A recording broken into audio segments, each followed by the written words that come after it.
My library of footage of incidents where LeBron James was involved in something that looked bad, but was deemed incidental because LeBron is quote unquote not a dirty player, is getting pretty darn big. Going to have a mini documentary of all the times that LeBron James was dirty but wasn't dirty. You have players who don't get the benefit of the doubt because of their history. And then you have guys like LeBron James who get the benefit of the doubt despite their history.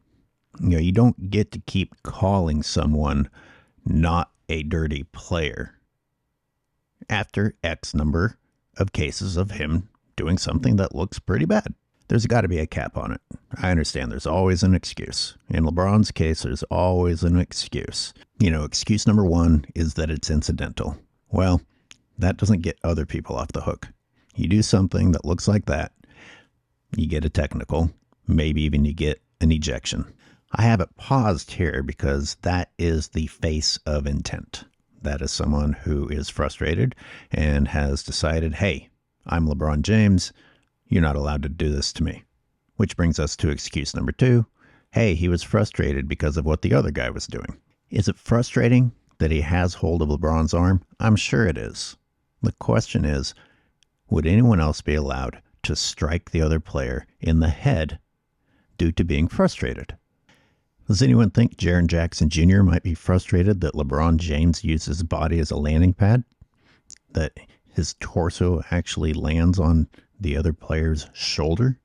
You can see his face right there. Maybe Jaren should have hit LeBron first. Oh no, that wouldn't be allowed now, would it? Okay, so once again, we have a new set of rules for LeBron James because everybody out there gets frustrated. Only LeBron James gets to strike people or throw people to the ground. Things like that. Only LeBron James gets to express his frustration in such a way without consequences. Let's examine this frame too, because at this point, Jackson has let go of LeBron. LeBron perhaps realizes, oops, I shouldn't have hit him in the face. And LeBron starts crying. LeBron starts acting like he's the one that's being hurt, even though no one even has a hold of him at this point. It's like a toddler that starts out crying the other toddler because he's afraid of getting spanked. No, I swear it was him. Spank him, not me. Look at my face. It tells you everything, right? You know that saying, if it looks like shit and smells like shit, it's probably shit. That applies to LeBron James and his dirty plays. It also applies to LeBron James and his effect on super teams. They keep assembling great rosters for LeBron James. And for some reason, LeBron as the common denominator continues to not work out. There's another version of that saying. When everyone that you meet is an asshole, at some point you got to realize that you're the asshole. I know I'm changing topics from LeBron's dirty antics to the blame that he puts on his teammates, or that the media puts on his teammates and the coaches for him without him even having to do it. They beat him to the punch. He doesn't even have to throw people under the bus because he already knows that the media is doing it for him. Once again, is there no limit? Is there no limit? You can solve these arguments quickly by offering a straight-up trade with some of the other rosters in the NBA. You Laker fans wouldn't do that in a heartbeat. The Lakers have a great roster and a deep roster. There's one thing that needs to change. One. You know what? There's a third element to this, a third excuse that LeBron fans use that I didn't mention, and that's the, I thought you guys liked it tough. I thought you said this was a soft era. And we have to go back to the video in which I talk about not knowing the difference between being dirty and being tough. You take a hard foul or give a hard foul in the game, that's one thing. But even back in the 80s and 90s, you start hitting people in the face, especially after the whistle is already blown and the play's dead. No, you're not allowed to do that. You sure as hell aren't allowed to do it today. Using What happened in the past to justify what LeBron is doing now is absurd, because no one else in the league gets to do it. So it doesn't have anything to do with the past. It's what's allowed right now. Unless you want to start calling LeBron James for travels the way that they used to call people for travels. Hey, I'll trade you that one. The guy's career will be over.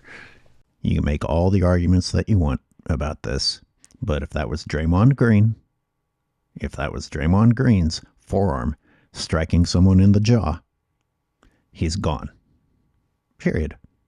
You can't give someone the benefit of the doubt for 21 fucking years and keep ignoring the growing library of evidence against the person.